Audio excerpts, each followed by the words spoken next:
Hello, everyone, and welcome back to Fantasy Friday. So, last week we read chapter 7 of the Picture of Dorian Gray, and it was kind of a brutal chapter because we had Basil, Lord Henry, and Dorian all going to watch Sibyl Vane at the theater. And she acted rather poorly on purpose, however. She was not really into it anymore, feeling such a strong love for Dorian. She felt she could not portray that same feeling uh, fictitiously on the stage. So Dorian reproached her. He was absolutely ruthless in criticizing her and basically said he has fallen out of love. And that left her in tears, of course, and he stormed off. And then he had some sort of reflection because in his own home, he found his portrait, which Basil had earlier painted of him, and noticed that it had appeared changed a little bit. There was some cruelty in the smile. Nothing overall was completely different, but he noticed the expression was slightly altered. So that got him thinking, and of course, we had many interesting philosophical thoughts regarding that. Now that we've had some time to process those, let us continue into chapter number 8 and see how things progress for Mr. Dorian Gray. Now, I will admit that I am nursing a bit of a cold at the moment, so perhaps my voice will not be as vibrant as it normally is, if we can use such an adjective, but at the very least, I will do my best. So bear with me. But yes, here is chapter 8 of The Picture of Dorian Gray. It was long past noon when he awoke. His valet had crept several times on tiptoe into the room to see if he was stirring, and had wondered what made his young master sleep so late. Finally his bell sounded, and Victor came in softly with a cup of tea and a pile of letters on a small tray of old Sèvres china, and drew back the olive satin curtains with their shimmering blue lining that hung in front of the 3 tall windows. "Monsieur has well slept this morning," he said, smiling. "What o'clock is it, Victor?" asked Dorian Gray, drowsily. "1 hour and a quarter, monsieur." How late it was! He sat up, and having sipped some tea, turned over his letters. One of them was from Lord Henry, and had been brought by hand that morning. He hesitated for a moment, and then put it aside. The others he opened listlessly. They contained the usual collection of cards, invitations to dinner, tickets for private views, programs of charity concerts, and the like that are showered on fashionable young men every morning during the season. There was a rather heavy bill for a chased silver Louis XV toilet set that he had not yet had the courage to send on to his guardians, who were extremely old-fashioned people and did not realize that we live in an age when unnecessary things are our only necessities. And there were several very courteously worded communications from Jermyn Street moneylenders offering to advance any sum of money at a moment's notice and at the most reasonable rates of interest. After about 10 minutes he got up, and, throwing on an elaborate dressing gown of silk embroidered cashmere wool, passed into the onyx paved bathroom. The cool water refreshed him after his long sleep. He seemed to have forgotten all that he had gone through. A dim sense of having taken part in some strange tragedy came to him once or twice, but there was the unreality of a dream about it. As soon as he was dressed, he went into the library and sat down to a light French breakfast that had been laid out for him on a small round table close to the open window. It was an exquisite day. The warm air seemed laden with spices. A bee flew in and buzzed round the blue dragon bowl that, filled with sulphur yellow roses, stood before him. He felt perfectly happy. Suddenly his eye fell on the screen that he had placed in front of the portrait, and he started. "Too cold for monsieur?" asked his valet, putting an omelette on the table. "I shut the window." Dorian shook his head. "I am not cold," he murmured. Was it all true? Had the portrait really changed? Or had it simply been his own imagination that had made him see a look of evil where there had previously been a look of joy? Surely a painted canvas could not alter. The thing was absurd. It would serve as a tale to tell Basil some day. It would make him smile. And yet, how vivid was his recollection of the whole thing! First in the dim twilight, and then in the bright dawn, he had seen the touch of cruelty round the warped lips. He almost dreaded his valet leaving the room. He knew that when he was alone, he would have to examine the portrait. He was afraid of certainty. When the coffee and cigarettes had been brought and the man turned to go, he felt a wild desire to tell him to remain. As the door was closing behind him, he called back. The man stood waiting for his orders. Dorian looked at him for a moment. "I am not at home to anyone, Victor," he said with a sigh. The man bowed and retired.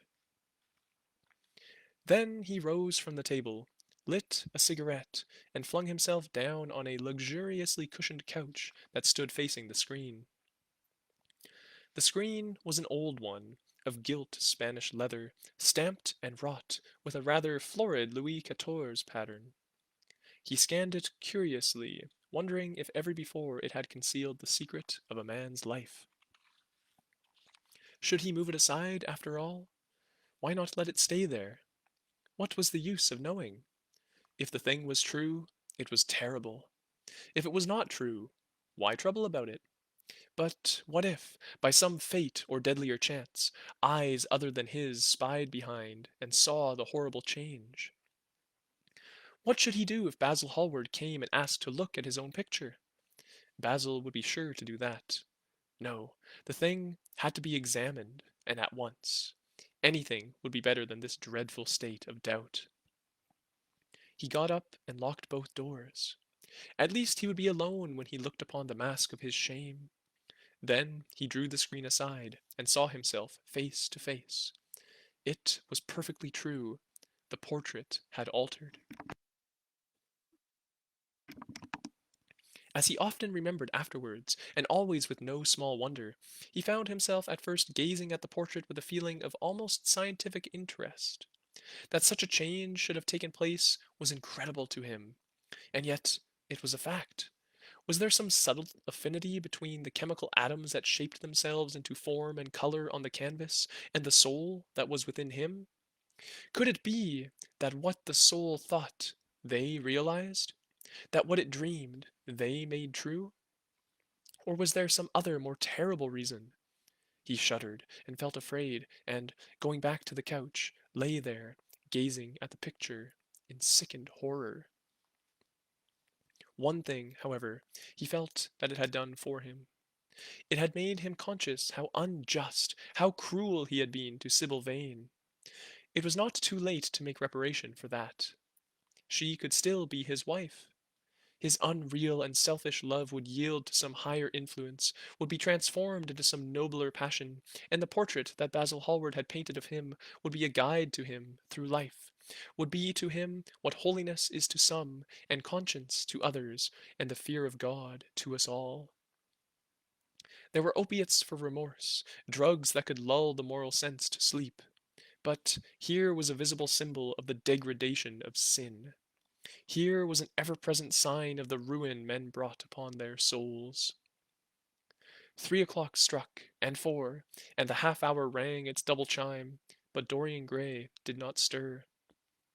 He was trying to gather up the scarlet threads of life and to weave them into a pattern, to find his way through the sanguine labyrinth of passion through which he was wandering.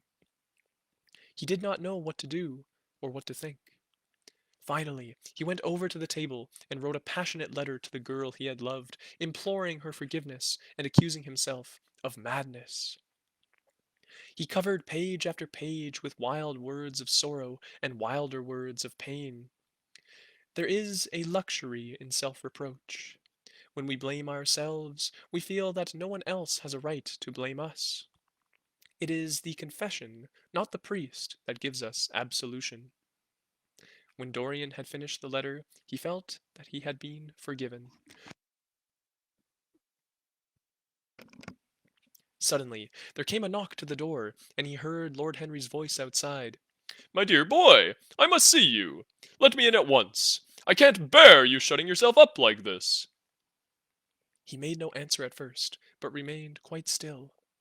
The knocking still continued, and grew louder. Yes, it was better to let Lord Henry in, and to explain to him the new life he was going to lead, to quarrel with him if it became necessary to quarrel, to part if parting was inevitable. He jumped up, drew the screen hastily across the picture, and unlocked the door. "I am so sorry for it all, Dorian," said Lord Henry as he entered, "but you must not think too much about it." "Do you mean about Sibyl Vane?" asked the lad.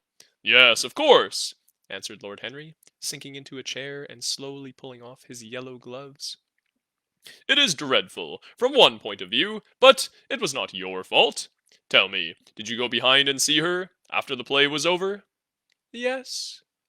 "I felt sure you had. Did you make a scene with her?"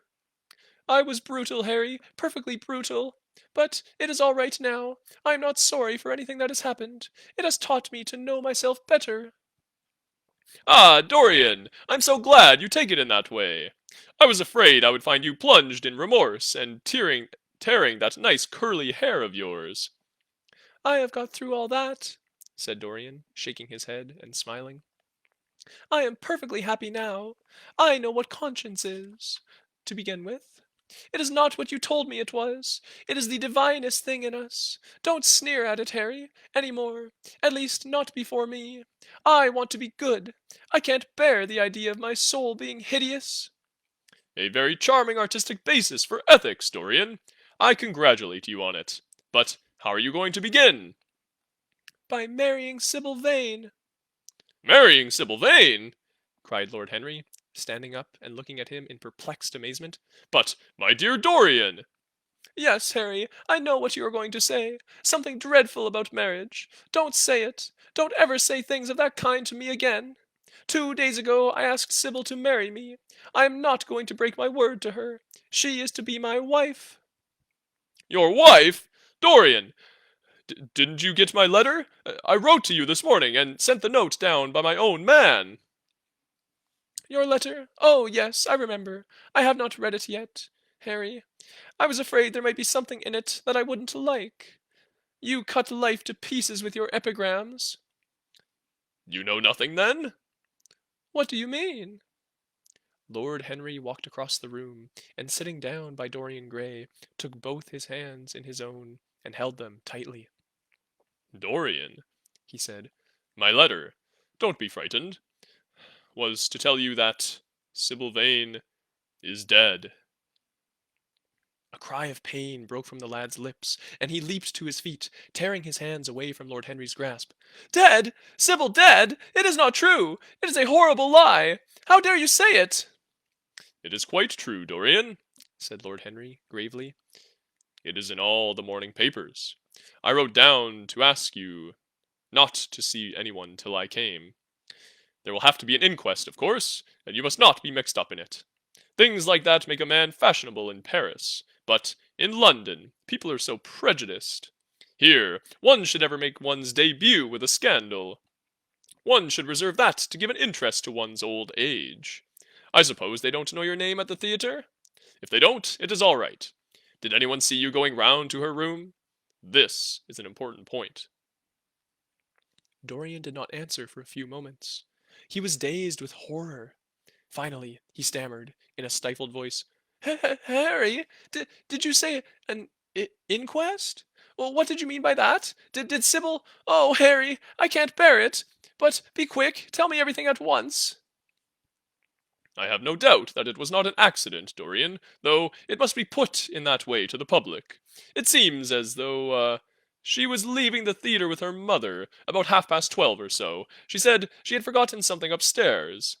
They waited some time for her, but she did not come down again. They ultimately found her lying dead on the floor of her dressing room. She had swallowed something, by mistake, some dreadful thing they use at theatres. I don't know what it was, but it had either prussic acid or white lead in it. I should fancy it was prussic acid, as she seems to have died instantaneously." "Harry, Harry, it is terrible!" cried the lad. "Yes, it is very tragic, of course, but you must not get yourself mixed up in it. I see by the Standard that she was 17. I should have thought she was almost younger than that. She looked such a child, and seemed to know so little about acting. Dorian, you mustn't let this thing get on your nerves. You must come and dine with me, and afterwards we will look in at the opera. It is a patty night, and everybody will be there. You can come to my sister's box. She has got some smart women with her. So I have murdered Sibyl Vane, said Dorian Gray, half to himself. Murdered her as surely as if I had cut her little throat with a knife. Yet the roses are not less lovely for all that. The birds sing just as happily in my garden. And tonight I am to dine with you, and then go on to the opera, and sup somewhere, I suppose, afterwards. How extraordinarily dramatic life is! If I had read all this in a book, Harry, I think I would have wept over it. Somehow, now that it has happened actually, and to me, it seems far too wonderful for tears. Here is the first passionate love letter I've ever written in my life. Strange that my first passionate love letter should have been addressed to a dead girl. Can they feel, I wonder, those white silent people we call the dead? Sibyl! Can she feel, or know, or listen? Oh, Harry, how I loved her once! It seems years ago to me now. She was everything to me. Then came that dreadful night. Was it really only last night? When she played so badly, and my heart almost broke. She explained it all to me. It was terribly pathetic, but I was not moved a bit. I thought her shallow. Suddenly something happened that made me afraid. I can't tell you what it was, but it was terrible. I said I would go back to her. I felt I had done wrong. And now she is dead. My God, Harry, what shall I do? You don't know the danger I am in, and there is nothing to keep me straight. She would have done that for me. She had no right to kill herself. It was selfish of her. My dear Dorian, answered Lord Henry, taking a cigarette from his case and producing a gold Latin matchbox. The only way a woman can ever reform a man is by boring him so completely that he loses all possible interest in life. If you had married this girl, you would have been wretched. Of course, you would have treated her kindly. One can always be kind to people about whom one cares nothing. But she would have soon found out that you were absolutely indifferent to her. And when a woman finds that out about her husband, she either becomes dreadfully dowdy, or wears very smart bonnets that some other woman's husband has to pay for. I say nothing about the social mistake, which would have been abject, which, of course, I would not have allowed. But I assure you that in any case, the whole thing would have been an absolute failure.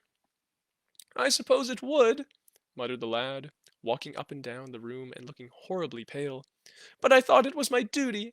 It was not my fault that this terrible tragedy has prevented my doing what was right. I remember your saying once that there is a fatality about good resolutions, that they are always made too late. Mine certainly were. Good resolutions are useless attempts to interfere with scientific laws. Their origin is pure vanity. Their result is absolutely nil. They give us, now and then, some of those luxurious, sterile emotions that have a certain charm for the weak. That is all that can be said for them. They are simply cheques that men draw on a bank where they have no account. Harry, cried Dorian Gray, coming over and sitting down beside him, why is it that I cannot feel this tragedy as much as I want to? I don't think I am heartless. Do you? You have done too many foolish things during the last fortnight to be entitled to give yourself that name, Dorian, answered Lord Henry with his sweet, melancholy smile. The lad frowned. I don't like that explanation, Harry, he rejoined, but I'm glad you don't think I am heartless. I am nothing of the kind. I know I am not. And yet I must admit that this thing that has happened does not affect me as it should. It seems to me to be simply like a wonderful ending to a wonderful play. It has all the terrible beauty of a Greek tragedy, a tragedy in which I took a great part, but by which I have not been wounded. It is an interesting question, said Lord Henry, who found an exquisite pleasure in playing on the lad's unconscious egotism. An extremely interesting question. I fancy that the true explanation is this.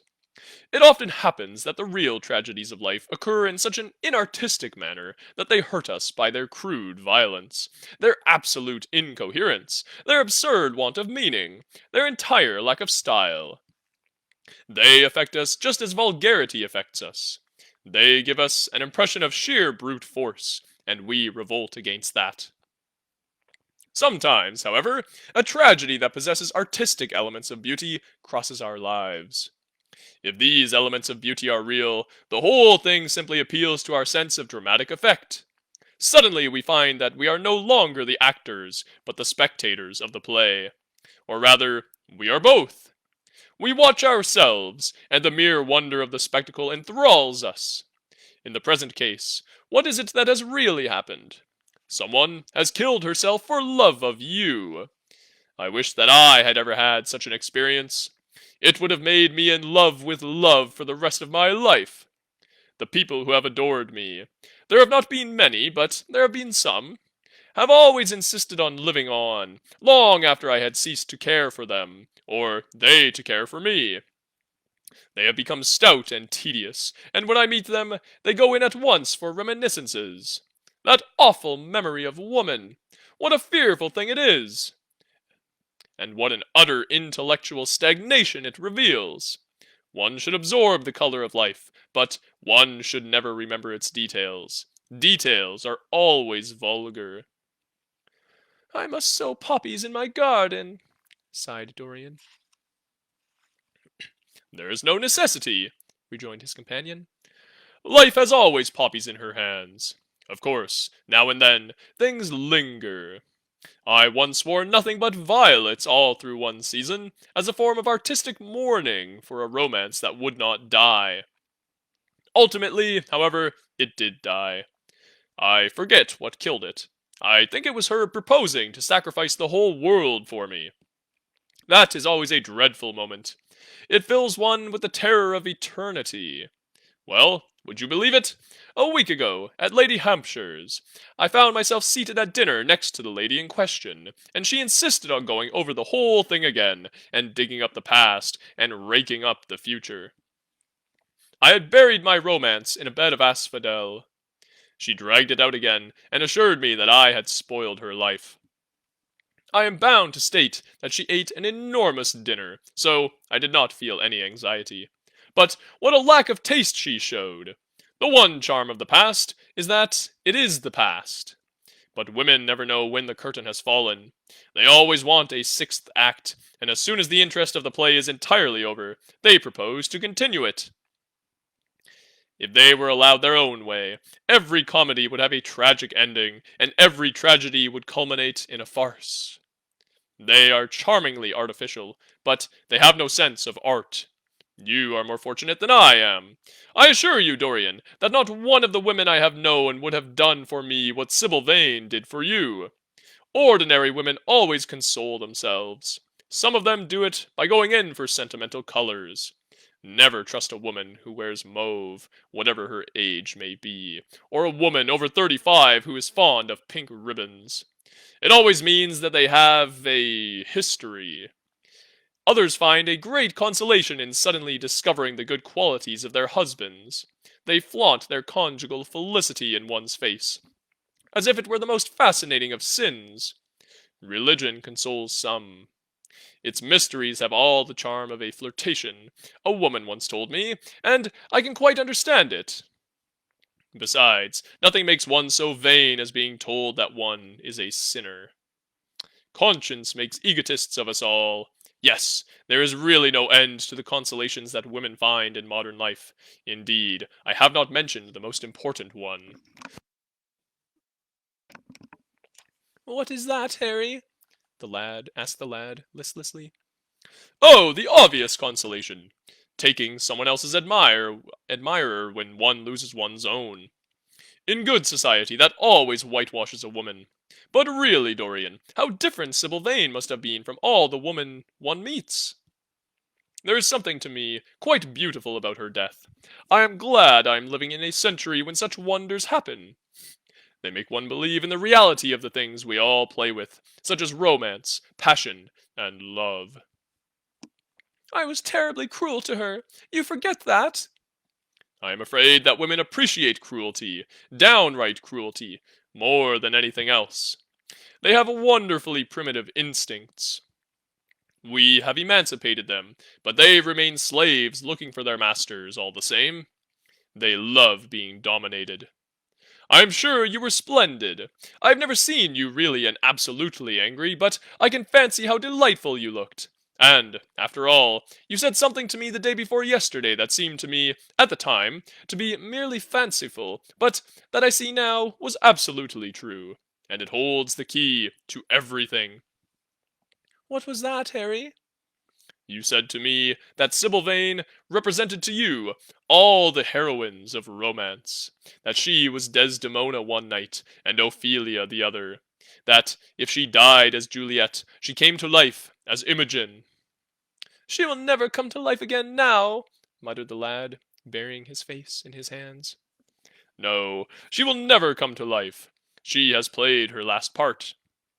But you must think of that lonely death in the tawdry dressing room simply as a strange, lurid fragment from some Jacobean tragedy, as a wonderful scene from Webster or Ford or Cyril Tourneur. The girl never really lived, and so she has never really died. To you, at least, she was always a dream, a phantom that flitted through Shakespeare's play and left them lovelier for its presence, a reed through which Shakespeare's music sounded richer and more full of joy. The moment she touched actual life, she marred it, and it marred her, and so she passed away. Mourn for Ophelia, if you like. Put ashes on your head because Cordelia was strangled. Cry out against heaven because the daughter of Brabantio died. But don't waste your tears over Sibyl Vane. She was less real than they are. There was a silence. The evening darkened in the room. Noiselessly and with silver feet, the shadows crept in from the garden. The colors faded warily out of things. After some time, Dorian Gray looked up. You have explained me to myself, Harry, he murmured with something of a sigh of relief. I felt that, all you have said, but somehow I was afraid of it, and I could not express it to myself. But how well you know me! But we will not talk again of what has happened. It has been a marvelous experience, that is all. I wonder if life has still in store for me anything as marvelous. Life has everything in store for you, Dorian.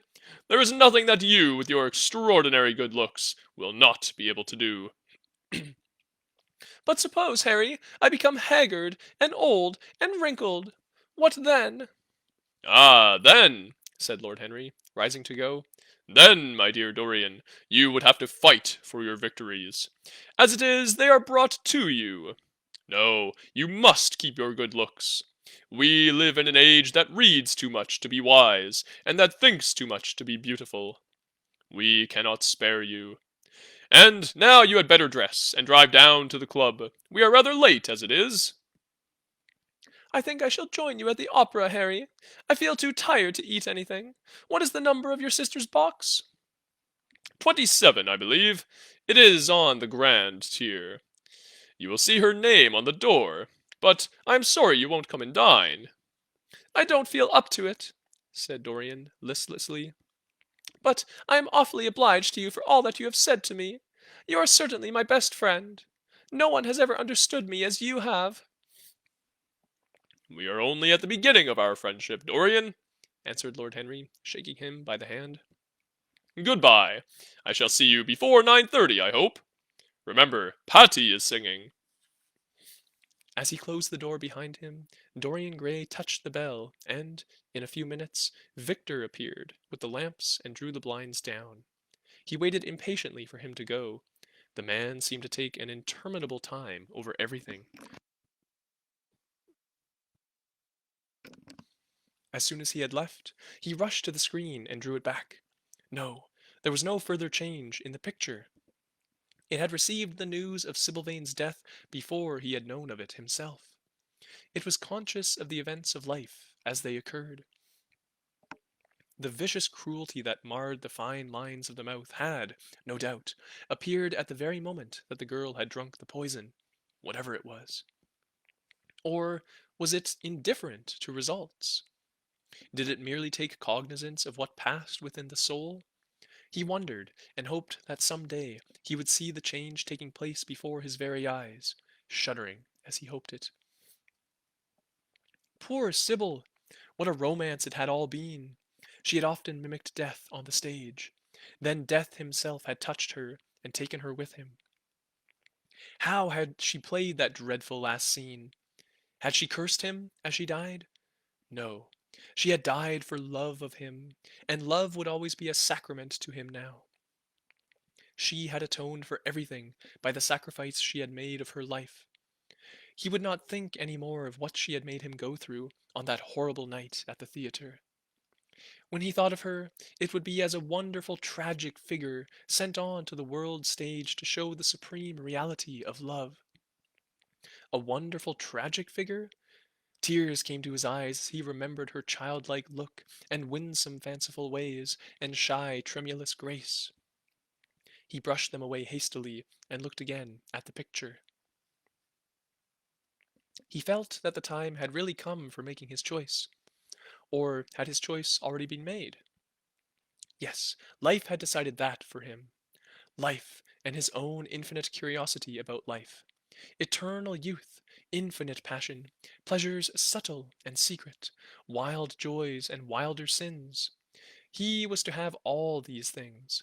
The portrait was to bear the burden of his shame. That was all.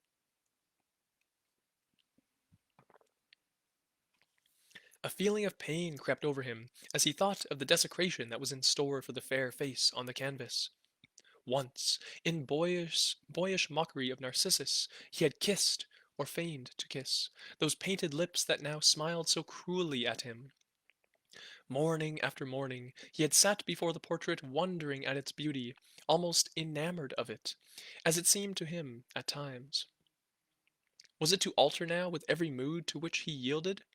Was it to become a monstrous and loathsome thing, to be hidden away in a locked room, to be shut out from the sunlight that had so often touched to brighter gold the waving wonder of its hair? The pity of it! The pity of it! For a moment he thought of praying that the horrible sympathy that existed between him and the picture might cease. It had changed to answer to a prayer. Perhaps in answer to a prayer it might remain unchanged. And yet, who, that knew anything about life, would surrender the chance of remaining always young, however fantastic that chance might be, or with what fateful consequences it might be fraught? Besides, was it really under his control? Had it indeed been prayer that had produced the substitution? Might there not be some curious scientific reason for it all? If thought could exercise its influence upon a living organism, might not thought exercise an influence upon dead and inorganic things? Nay, without thought or conscious desire, might not things external to ourselves vibrate in unison with our moods and passions, atom calling to atom in secret love or strange affinity? But the reason was of no importance. He would never again tempt by a prayer any terrible power. If the picture was to alter, it was to alter. That was all. Why inquire too closely into it? For there would be a real pleasure in watching it. He would be able to follow his mind into its secret places. This portrait would be to him the most magical of mirrors. As it had revealed to him his own body, so it would reveal to him his own soul. And when winter came upon it, he would still be standing where spring trembles on the verge of summer. When the blood crept from its face, and left behind a pallid mask of chalk with leaden eyes, he would keep the glamour of boyhood. Not one blossom of his loveliness would ever fade. Not one pulse of his life would ever weaken. Like the gods of the Greeks, he would be strong and fleet and joyous. What did it matter what happened to the colored image on the canvas? He would be safe. That was everything. He drew the screen back into its former place in front of the picture, smiling as he did so, and passed into his bedroom, where his valet was already waiting for him. An hour later, he was at the opera, and Lord Henry was leaning over his chair. And so concludes chapter number 8 of the Picture of Dorian Gray. So, tragedy has struck. Yet, reacting to it as a tragedy, Dorian is not.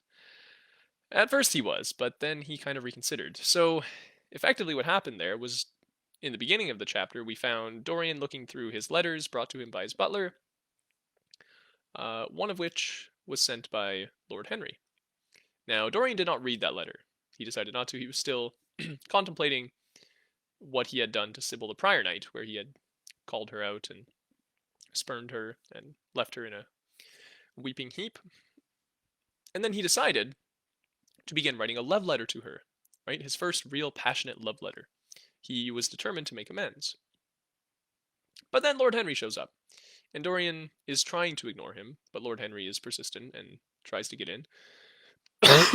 And Dorian comes to the conclusion that, well, if I have to fight with him, I have to fight with him, right? He doesn't want to be friends with Lord Henry at this point. He wants him out of his life because he has resolved to live a good life from now on.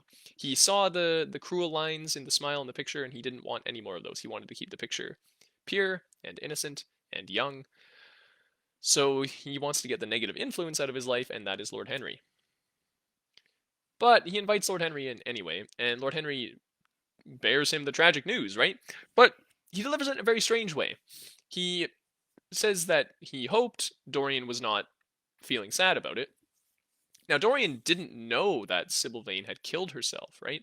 He was completely unaware of this. So he was describing his own thoughts, that he had come to his own conclusions, and he felt okay about the situation now. He would make up with Sibyl, and everything would be fine. But Lord Henry thought he was talking about Sibyl's death, that he was totally fine with Sibyl killing herself. So he was all joyous, and he's, oh yeah, it was a beautiful thing. But then Lord Henry reveals that, well, no, she killed herself. And then Dorian is at first plunged into the depths of grief, right? He is just struck with the sense of, whoa, what's going on? But quite quickly, Lord Henry turns him around, right? He's very persuasive, and he seems to think of the whole thing as this beautiful romance. It's not at all a tragedy to him.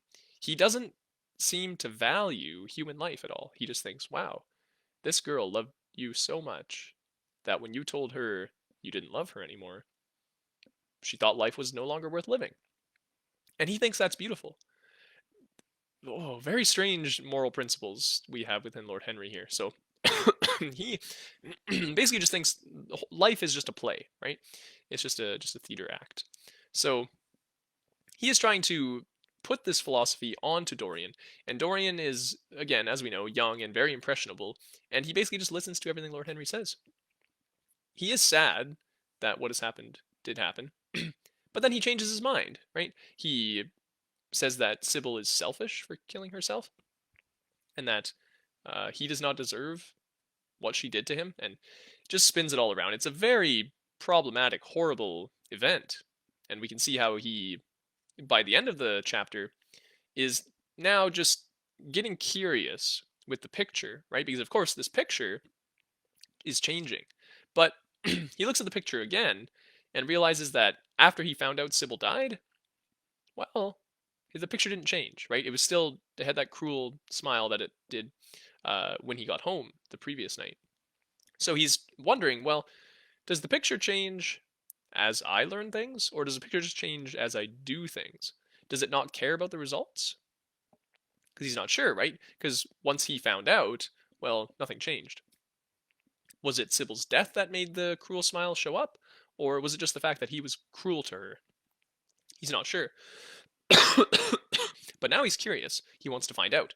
And at the end of the chapter, he is basically saying, well, he wants to see it happen. He's scared. He's scared of it happening, but he wants to be watching the picture when it gets its next line of cruelty or its next blemish or whatever it might be. We're not sure yet. So very, very strange turn of events. Lots of interesting things to consider in that one chapter. So many crazy worldviews and so many really interesting philosophical points. So I hope you will ponder over all of those as we move on. But we will have to wait another week to read the next chapter, chapter number 9. But I do look forward to seeing you all then. Hopefully my voice has recovered by then, and we can read with full passion once again. But until then, enjoy your weekend.